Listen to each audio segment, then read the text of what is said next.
Salut la team, House of the Dragon n'est que l'une des idées de HBO sur plusieurs concernant l'univers de George R.R. Martin et une de leurs premières idées a tout bonnement été annulée. Et on en parle dès maintenant dans cette vidéo et n'oubliez pas de liker et commenter. Let's go. Petit message avant de commencer réellement cette vidéo, on est plus de 4500 sur la chaîne. Oui, plus de 4500, c'est incroyable. Merci énormément à tous ceux qui se sont abonnés et bonne vidéo.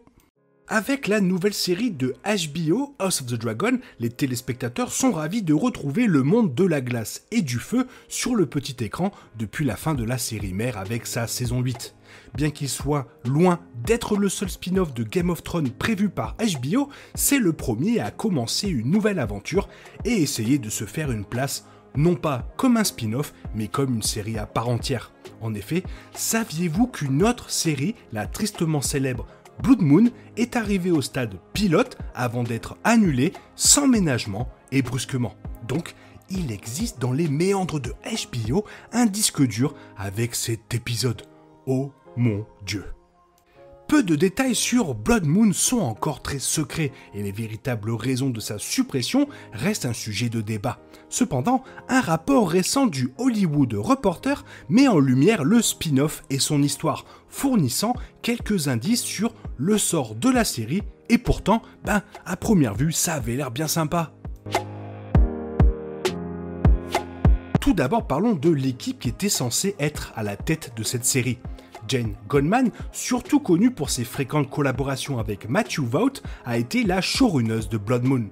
Goldman a été acclamée par la critique après avoir coécrit les scénarios de Kick-Ass, Kingsman The Secret Service et sa suite Kingsman The Golden Circle, tous trois basés sur les bandes dessinées de Mark Millar.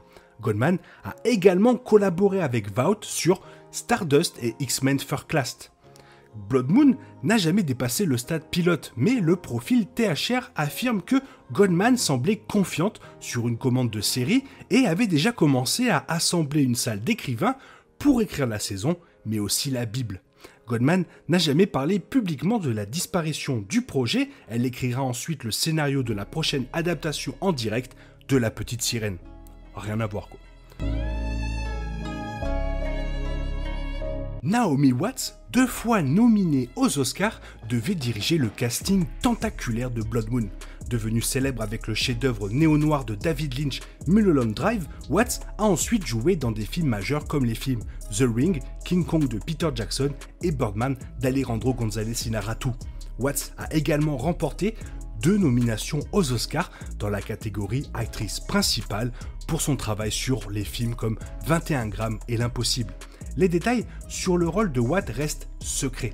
Variety a rapporté qu'elle jouerait une femme mondaine, charismatique, avec un sombre secret. Mais dans une interview de 2020 avec Collider, Watts a révélé qu'elle ne pouvait pas dire grand-chose sur le projet, mais a exprimé sa déception face à son annulation. Pour rejoindre Watts dans Blood Moon, HBO avait prévu un casting tentaculaire d'acteurs. Jamie Campbell Power, qui surfe actuellement sur la vague Stranger Things, a été parmi les premiers acteurs du casting de Blood Moon, aux côtés de Josh Whitehouse et Georgie Henley. Naomi Ackie, qui incarnera Whitney Houston dans le biopic de cette année I Wanna Dance With Somebody, a également rejoint le casting de la série. Enfin, Miranda Richardson, 2 fois nominée aux Oscars, faisait partie des dernières actrices choisies. En gros, du lourd et même bien plus lourd que House of the Dragon à première vue. Je parle en termes de récompense par leur père, bien sûr. On ne sait évidemment pas qui ces acteurs auraient joué.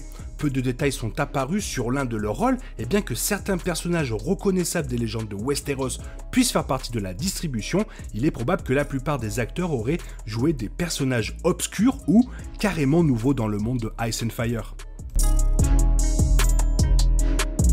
Parce que HBO voulait quelque chose de complètement différent après Game of Thrones, ils ont opté pour Blood Moon. La série devait se dérouler à l'ère des héros, quelques 8000 ans avant les événements de Game of Thrones.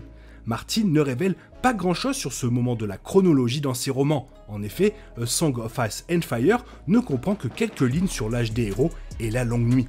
Pourtant, l'idée de revenir au début de Westeros semble magnifique, même trop beau pour être possible. Le monde antique manquait de nombreuses choses qui étaient le côté préféré des fans de la franchise. Mais cela aurait été un bon changement de rythme après 8 ans de Game of Thrones. La série aurait également servi d'expansion du monde déjà impressionnant de Martin et, on va pas se mentir, cela aurait pu être grandiose.